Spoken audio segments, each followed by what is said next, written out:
Question लिखिए, find the equation of straight line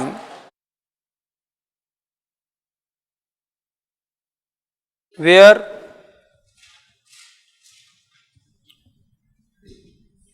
P is equal to 5, alpha is equal to 120 degree.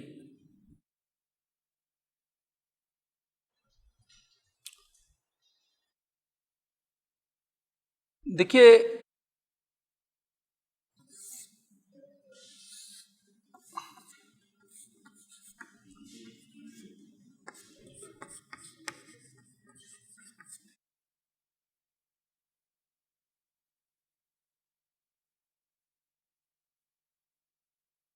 ये formula आपको derive कराया था x cos alpha plus y sine alpha equal to p। यहां पर perpendicular distance दिया हुआ है p इक्वल टू 5, तो x cos 120 y sine 120 is equal to p बराबर 5 minus x cos 90 plus 30 sine 1/2 sine 90 plus 3 cos 30 y under root 3/2 बराबर 5 minus x plus y root 3 बराबर 10। Okay, this is answer. अब देखिए इस question को अगर कई तरीके से दिया जा सकता है, उसको समझे हम यहां पर। मान लो ये स्ट्रेट लाइन की इक्वेशन दे दी गई है और क्वेश्चन पलट के है कि ओरिजिन से इस लाइन पर किसी बिंदु पर परपेंडिकुलर डाला गया है, उस परपेंडिकुलर डिस्टेंस, परपेंडिकुलर दूरी को बताओ और ये परपेंडिकुलर डिस्टेंस एक्स एक्सिस के साथ क्या कोण बनाती है उसको बताओ। जो कि हमने इसको डायरेक्ट लिया अभी, ये नहीं, ये दिया गया है, कोई भी इक्वेशन दी गई, कैसी भी इक्वेशन दी गई है और इस तरीके से निकालना है। तो उसके लिए मैंने आपको बताया था कि general equation of straight line में ये मैं डिराइव किया था कि ax plus B Y plus c equal to 0। इसमें परपेंडिकुलर डिस्टेंस अगर ये इक्वेशन है तो परपेंडिकुलर डिस्टेंस तो आपकी इस तरीके से निकाली जाती है, किसी पॉइंट से अगर निकालनी है तो वो पॉइंट आपको रखना होगा x1 y1 alpha beta whatever is, बता चुका हूं आपको। और अगर हमको ओरिजिन से निकालनी है तो यहां पर x बराबर 0 y बराबर 0 दोगे तो 0 0, तो c upon under root a square plus b square which is the perpendicular distance from the origin to the line. और इसी में मैंने आपको बताया था कि अगर इसको ऐसा लिखा जाए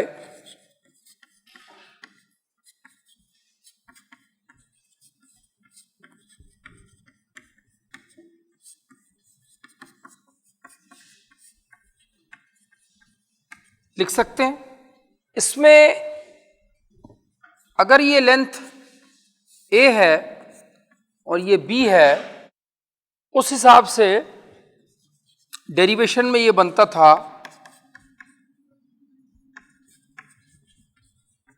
जहां पर p इसके बराबर होगा, बताया था आपको जनरल इक्वेशन में। बिल्कुल यही चीज इस प्रॉब्लम पे इंप्लीमेंट करनी है। पहले हम coefficient of x that is -1 का स्क्वायर 1 आएगा, plus coefficient of y under root 3 का स्क्वायर 3 से डिवाइड कर दें दोनों तरफ। ओके, तो ये लिखा गया -12 into x plus under root 3/2 into y is equal to 5।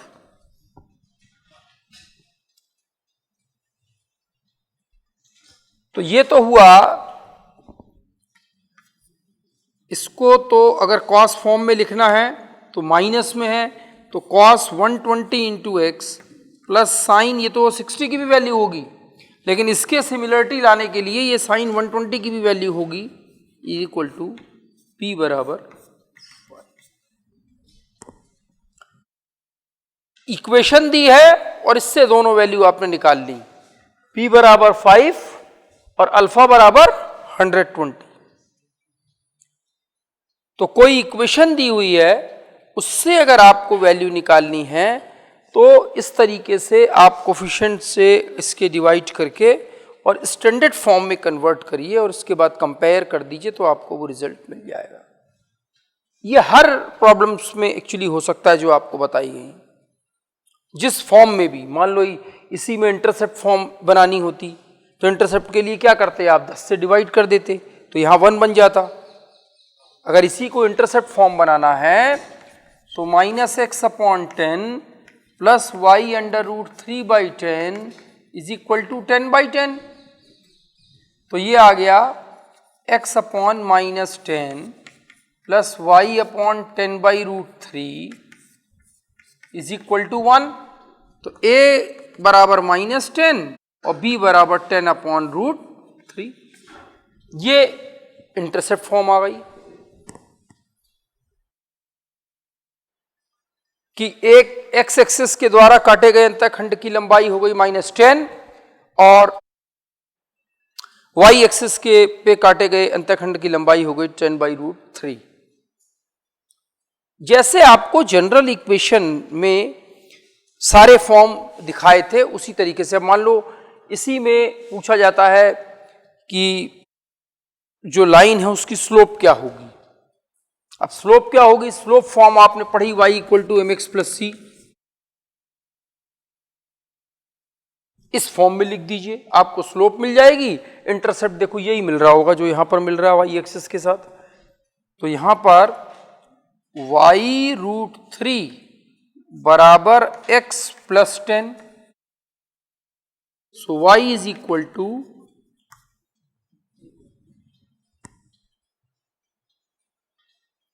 तो यहां पर बना y is equal to mx + c। m बराबर आ गया tan थीटा बराबर 1/√3 और c बराबर आ गया 10/√3। c क्या हुआ करता था वहां पे, y पर काटा गया अंतःखंड। ये रहा y पे काटा गया अंतःखंड। तो दूसरे फॉर्म से भी निकाला तो भी आपको 10/√3 मिला। तो इस तरीके से बहुत सारी, कहने का मतलब ये है, what I am trying to say that, कि बहुत सारी प्रॉब्लम्स इक्वेशन अगर दी हुई है उससे आपसे रिवर्स फॉर्म में भी पूछी जा सकती है। एक तो इक्वेशन निकालना है, उसके लिए मैंने आपको सीधे सीधे फॉर्मूले बता दिए, उसमें पुट करिए। जैसे मान लीजिए 2 बिंदुओं से होकर जाने वाली रेखा का समीकरण, उसमें आपने 2 पॉइंट्स पुट किए और निकाल लिए, उससे इक्वेशन बनी। अब अगर उस इक्वेशंस को दूसरे फॉर्म में पूछा जाता है तो आपको उस फॉर्म में कन्वर्ट करके इसके बाद निकालना होगा। नेक्स्ट है intersection of 2 straight line.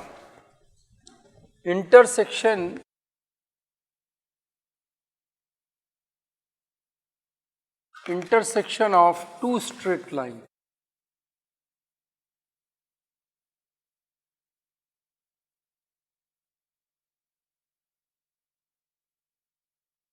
First line, second line. पहली लाइन की इक्वेशन मान लीजिए है a1x plus b1y plus c1 = 0। दूसरी लाइन की इक्वेशन है a2x plus b2y plus c2 = 0। सबसे पहला टारगेट है हमारा कि इन 2 पॉइंट के इंटरसेक्शन जहां करती हैं, मान लो P पॉइंट पर इंटरसेक्ट करती है, इसके कोऑर्डिनेट निकालना। Find the coordinate of the point of intersection of the 2 line. 2 रेखाओं के प्रतिच्छेदन बिंदु के निर्देशांक निकालिए। This is our target. Let me assume that alpha and beta be the coordinate of P. If alpha beta is the intersection point coordinate, so it must be satisfied both the line equation. Because this point is on the line. ये दोनों ही रेखाओं के समीकरण को satisfy करेगा। तो यहां से बना a1 alpha plus b1 beta plus c1 equal to 0। दूसरा बना a2 alpha plus b2 beta plus c2 equal to 0। बात समझ में आ गई? अल्फा बीटा पहली लाइन पे भी आ रहा है, अल्फा बीटा दूसरी लाइन पे भी आ रहा है। अगर वो लाइन के ऊपर है तो दोनों लाइन की इक्वेशन को सेटिस्फाई करेगा। इसकी वैल्यू मैं ऑलरेडी आपको बता चुका हूं, क्रॉस मल्टीप्लिकेशन रिडक्शन मेथड से निकालते हैं। तो अल्फा की वैल्यू निकालनी है तो डिटरमिनेंट सॉल्व करना मैंने आपको बताया था। इसका coefficient into this thing leading diagonal multiply होगा b1c2 माइनस b2c1। पहला लीडिंग डायगोनल मल्टीप्लाई होगा is equal to minus beta. Beta की वैल्यू निकालनी है, माइनस क्यों आती है बताता हूं अभी आपको। Minus beta coefficient of this into this leading diagonal अब ये हो गया a1c2 minus a2c1 1 upon this is the constant value 1 upon a1 b2 minus a2 b1. So alpha can be written as b1 c2 minus b2 c1 over a1 b2 minus a2 b1, इसका comparison. और beta is equal to, इस minus को अगर मैं ऐसे कर दूं तो ये माइनस हट गया।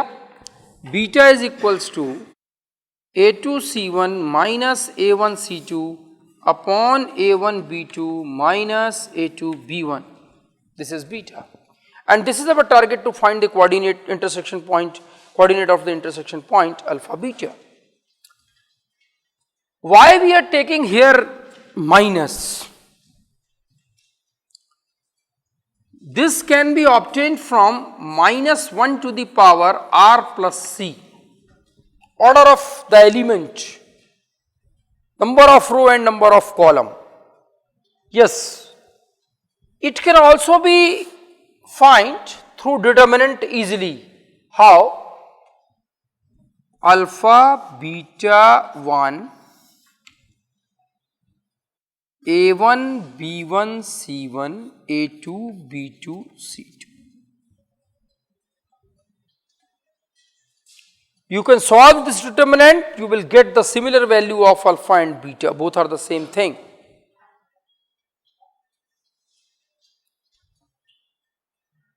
This can also be solved through one row and one column. You know better, alpha into,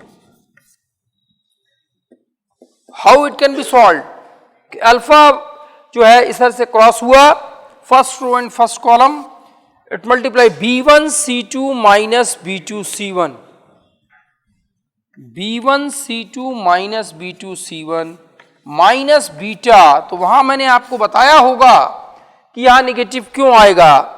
देखिए ये फर्स्ट रो फर्स्ट कॉलम का था, r बराबर 1 c बराबर 1 माइनस 1 की पावर 2 इट्स पॉजिटिव। इसके लिए बीटा बराबर पहला row second column 1 plus 2 minus 1 की power 3 is negative, so minus beta. Similar as beta के लिए आपने ये multiply a1 c2 minus a2 c1 plus 1 into 1 is cross किया a1 b2 minus a2 b1 बराबर जो भी ये डिटरमिनेंट होगा, this is equal to determinant a। Okay, तो आप इसको जब ट्रांसफर करिए अल्फा की वैल्यू और बीटा की वैल्यू वही मिलेगी। तो एक ये भी तरीका है कि points equation of straight line को आपने एक के कोफिशिएंट को ये रखा, दूसरे कोफिशिएंट को ये रखा और कोऑर्डिनेट मान लिया आपने x, y और 1, तो आप इससे सॉल्व करके इंटरसेक्शन पॉइंट के कोऑर्डिनेट्स निकाल सकते हैं। अब इसी में एक चीज और हमें प्रूफ करना है कि एक तीसरी लाइन है जो इसके इंटरसेक्शन पॉइंट से गुजरती है। क्या दिया हुआ है? Prove that the given 3 lines are concurrent. तीनों रेखाएं एक पॉइंट से होकर गुजरती हैं। इसको सिद्ध करने के लिए बड़ा ही तीसरा इक्वेशन मान लीजिए ये आएगी a3x plus b3y plus c3 बराबर 0। इसके भी देखिए दो तरीके हैं। एक तो ये, अगर तीसरी लाइन भी इस इंटरसेक्शन पॉइंट से होकर जाएगी तो यह भी इस इक्वेशन को सेटिस्फाई करेगी तीसरी। तो अल्फा बीटा की जो वैल्यू आई है, अगर इस अल्फा बीटा की वैल्यू तीसरी इक्वेशन में रख दें, ये भी अल्फा होगा ये बीटा होगा। अगर ये आइडेंटिटी में कन्वर्ट कर देती है, आइडेंटिटी का मतलब मैं आपको बताऊं, जैसे इक्वेशन हो 2x प्लस 3y बराबर 4, राइट। अब x बराबर मान लो, x का मतलब यहां अल्फा की बात हो रही, 2 अल्फा प्लस 3 बीटा। अल्फा बराबर जो आ रहा है इधर रखो, बीटा बराबर जो आ रहा है इधर रखो। अगर इन दोनों का जोड़ 4 के बराबर है, 4 बराबर 4, 4 राइट साइड दी है, अगर आइडेंटिटी में कन्वर्ट हो जाती है, इसका मतलब जिस लाइन को हम टेस्ट कर रहे हैं वो लाइन इन इंटरसेक्शन पॉइंट से होकर पास होती है, यही होगा। और इसका सिंपलेस्ट तरीका यह है कि तीसरी लाइन को मान लीजिए, इस डिटर्मिनेंट का ये मैंने वेरिएबल हटाया, इसको किया ऊपर, इसको और ऊपर किया, और तीसरी लाइन का determinant a3 b3 c3, right. इसके डिटर्मिनेंट वैल्यू अगर 0 हो जाए, if it is equals to 0, तो भी ये मतलब उसका वही है कि इंटरसेक्शन पॉइंट से तीसरी सेटिस्फाई हो रही है, इसलिए इसका डिटर्मिनेंट वैल्यू 0 हो रही है। तो आप चाहें तो ये तरीका और चाहें तो ये तरीका, रिजल्ट में कोई परिवर्तन नहीं है, मीनिंग दोनों का सेम है। इससे आप दिखा सकते हैं कि तीनों लाइन एक ही कटान बिंदु, एक ही बिंदु से होकर जा रही है। अब लिखिए, find the bisector of the line, find the bisector of the line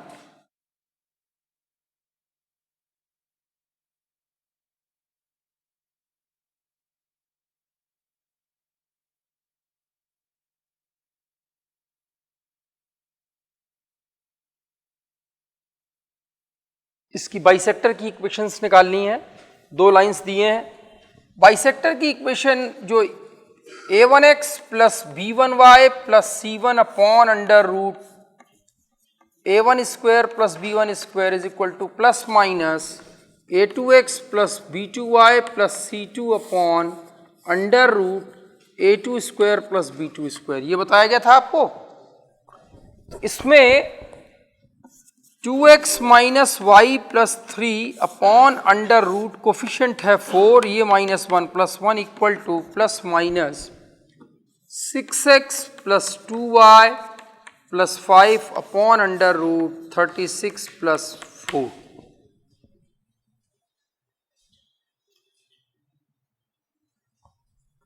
तो 2x minus y plus 3 upon under root 5 is equal to plus minus 6x plus 2y plus 5, ये आ जाएगा 8 पंजे 40, तो रूट 5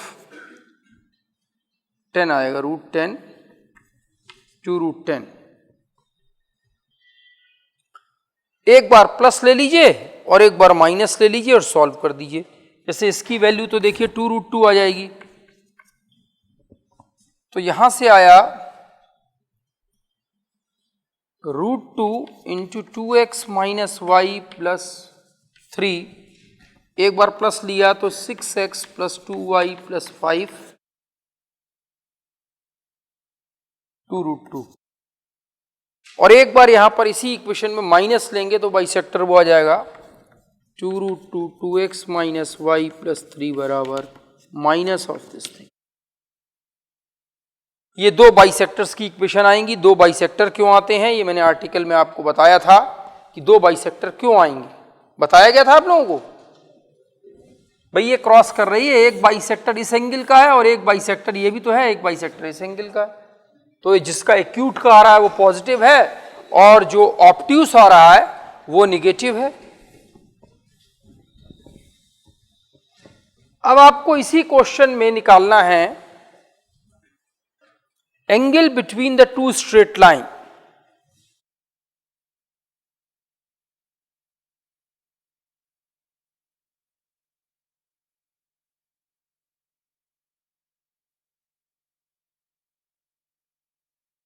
देखिए फर्स्ट इक्वेशन में लिख सकते हैं 2x plus 3 equal to Y, और इधर आ जाएगा minus 2y equal to 6x plus 5।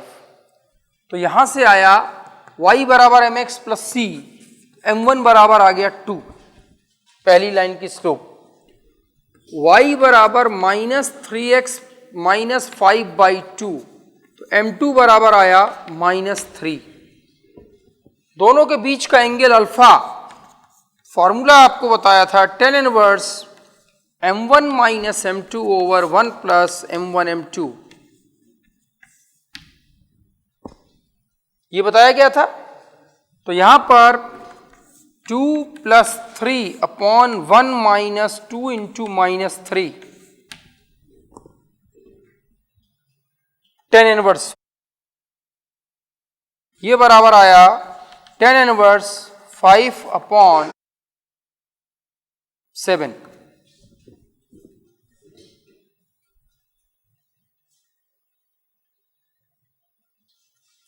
तो ये अगर दो लाइन दी है और उसके बीच का एंगल निकालना है तो आपको ये जो फॉर्मूला बताया गया था इससे निकालना होगा, और ये आ गया 1 प्लस 2 इंटू माइनस 3, तो 1 माइनस 6 होगा, तो ये माइनस 5 बनेगा। ये बराबर tan इनवर्स माइनस 1 बराबर माइनस tan इनवर्स 1, और 10 पाई बाई 4 बराबर 1, तो tan इनवर्स 1 बराबर, आपने पढ़ा 10 पाई बाई 4 बराबर 1, तो पाई बाई 4 बराबर आया tan इनवर्स 1, तो यहां से ये आ गया माइनस पाई बाई 4। ये दो रेखाओं के बीच का एंगल हो गया।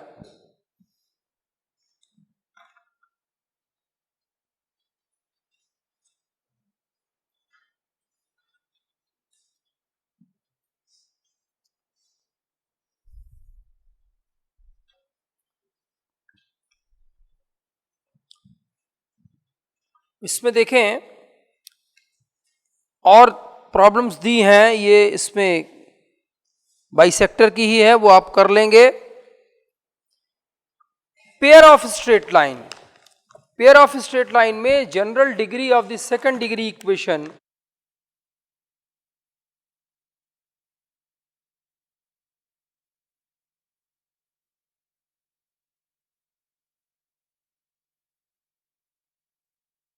ax square plus 2hxy plus by square plus 2gx plus 2fy plus c equal to 0, ये जो है ये आपकी कहलाती है पेयर ऑफ स्ट्रेट लाइन। इस पेयर ऑफ स्ट्रेट लाइन में जो कंडीशन निकल के आती है, ये वैसे कहां से आया मैं आपको बता दूं, ax plus by plus c, एक लाइन a1x b1 या कह सकते हैं, a2x plus b2y plus c2, दो स्ट्रेट लाइन है। तो पेयर ऑफ स्ट्रेट लाइन वो इस तरीके से प्रेजेंट करें, जब इसका प्रोडक्ट करेंगे तो सेकंड डिग्री की इक्वेशन बनेगी। तो एक जनरल सेकंड डिग्री की इक्वेशन ली गई है जिसमें x square y square x y फिर single x single y plus constant C, बाकी उसके साथ कोफिशिएंट्स लगे हुए हैं, कांस्टेंट कोफिशिएंट्स। तो उसकी जो कंडीशन आती है, required condition pair of straight line की, वो a b c plus 2fgh minus f square minus b g square minus c h square equal to 0, ये हमारी रिक्वायर्ड कंडीशन होती है। ये कंडीशंस जब हम इसको डिराइव करेंगे तो आपको बड़ी आसानी से मिल जाएगी, क्योंकि इसका डेरिवेशन थोड़ा सा लंबा है और आप में है नहीं, इसलिए मैं इसको स्किप करके डायरेक्ट बता रहा हूँ। ये टू स्ट्रेट लाइंस जो हैं प्रोडक्टिव फॉर्म में general degree of second degree equation, that is x square coefficient of y square फिर एक्स वाई फिर g x f y plus c बराबर 0, ट्वाइस इसलिए लेते हैं 2gx या 2fy कि जो पॉइंट्स होते हैं अगर उस स्ट्रेट लाइन के सेंटर पॉइंट पर बन रहे हैं तो ये 2 जो है a प्लस बी के होल स्क्वायर में 2ab फॉर्म आती है, उस फॉर्म को स्टैंडर्ड लाने के लिए इसको ये कांस्टेंट फॉर्म लिया है वो 2gx, अदरवाइज ना लिया जाए तो भी gx तो वैल्यू g/2 फॉर्म में मिलेगी। तो यहाँ पर g की जगह g/2 आ रहा होगा, बाकी और कोई परिवर्तन नहीं आएगा। तो इसकी रिक्वायर्ड कंडीशन में भी कोई परिवर्तन नहीं आएगा। कोई जरूरी नहीं है कि आप यहाँ पर जो ले रहे हैं 2gx + 2fy, लेकिन जनरली आपने उसमें भी पढ़ा होगा, अगर लड़कों ने पढ़ा होगा सर्किल या कोनिक सेक्शन में भी जो है वो हम 2gx + 2fy + उसका सिर्फ यही कारण है और कोई रीज़न नहीं। अगर आप gx लोगे तो हाफ फॉर्म में रिजल्ट आएगा और वो उतना ही स्क्वायर फॉर्म में 1/4 में कन्वर्ट होकर वहाँ 0 है राइट साइड, तो वही रिजल्ट देगा। अब ये बोल रहा है, इसमें क्वेश्चन दिया है, इफ द इक्वेशन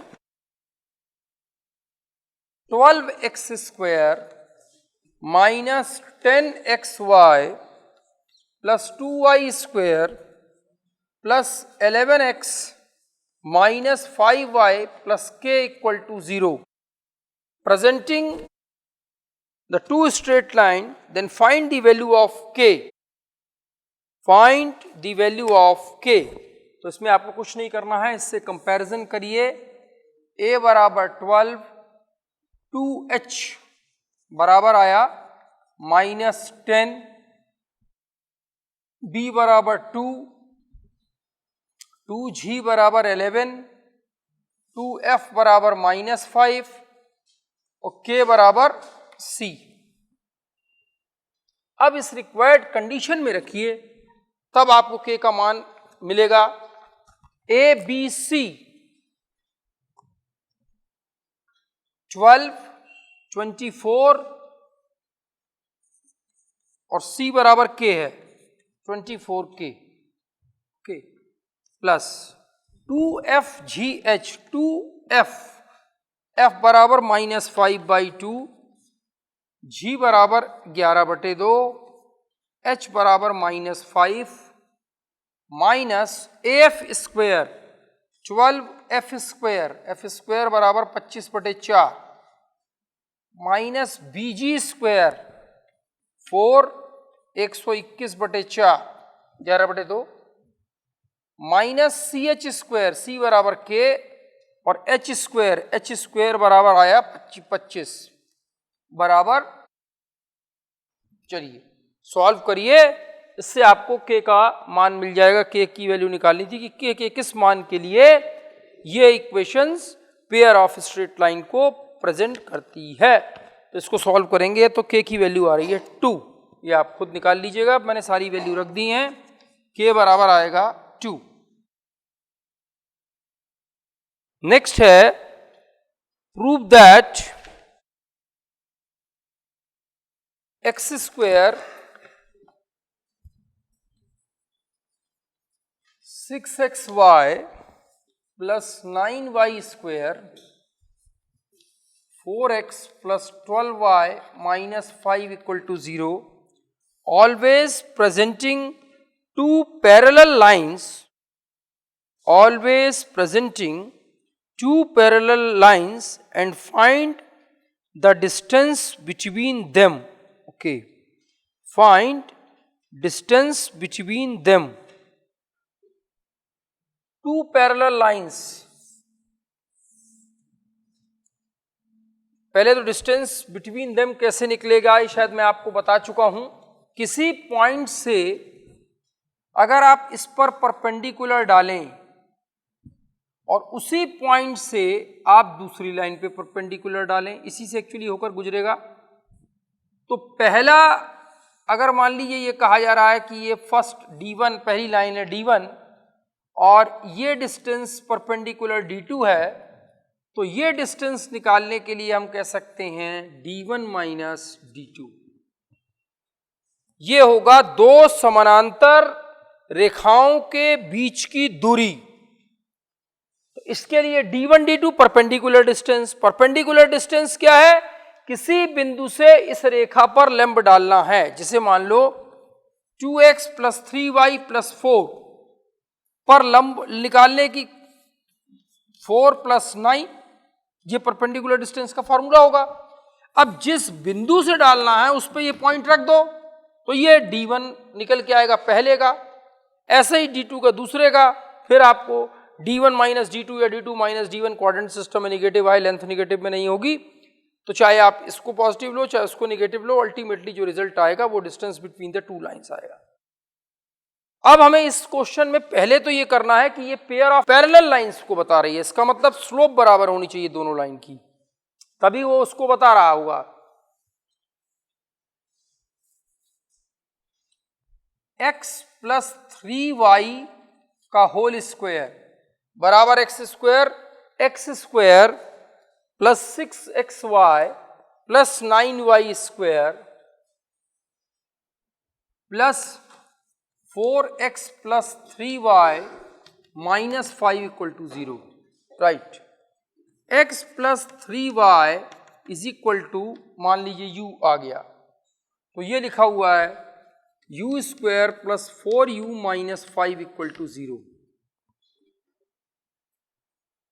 इसको लिख सकते हैं u स्क्वायर माइनस 5u या plus 5u minus u minus 5 equal to 0।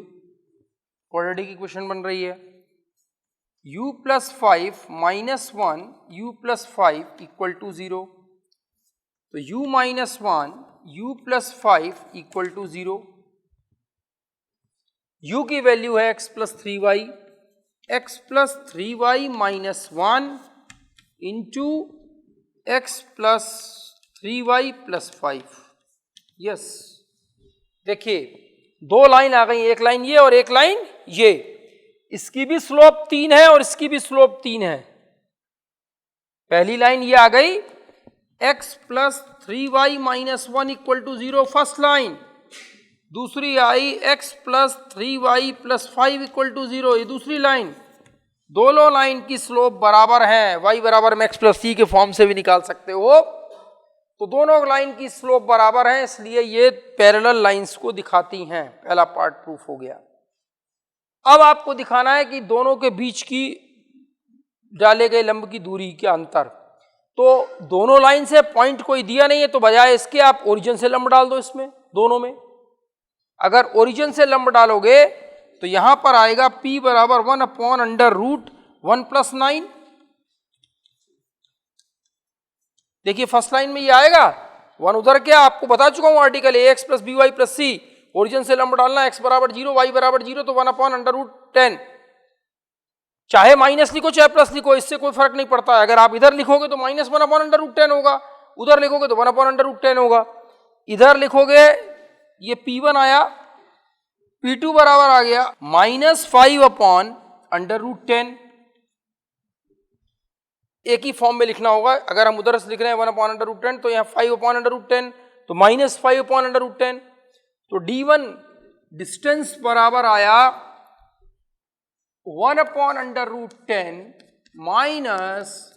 Minus 5 upon under root 10, ये बराबर आ गया 6 upon under root 10। Under root 10 से हम मल्टीप्लाई कर देंगे तो मतलब तो ये वही बनेगा, तो ये अंडर रूट 10 तो 3 अपॉन 5 अंडर रूट 10, रिजल्ट ये आ रहा है, तो मीनिंग वही है। तो ये हमारा distance between the two straight line हो गया। अब शुरू होता है स्टैंडर्ड ऑफ कोनिक सेक्शन, वो आपको नेक्स्ट लेक्चर में बताएंगे।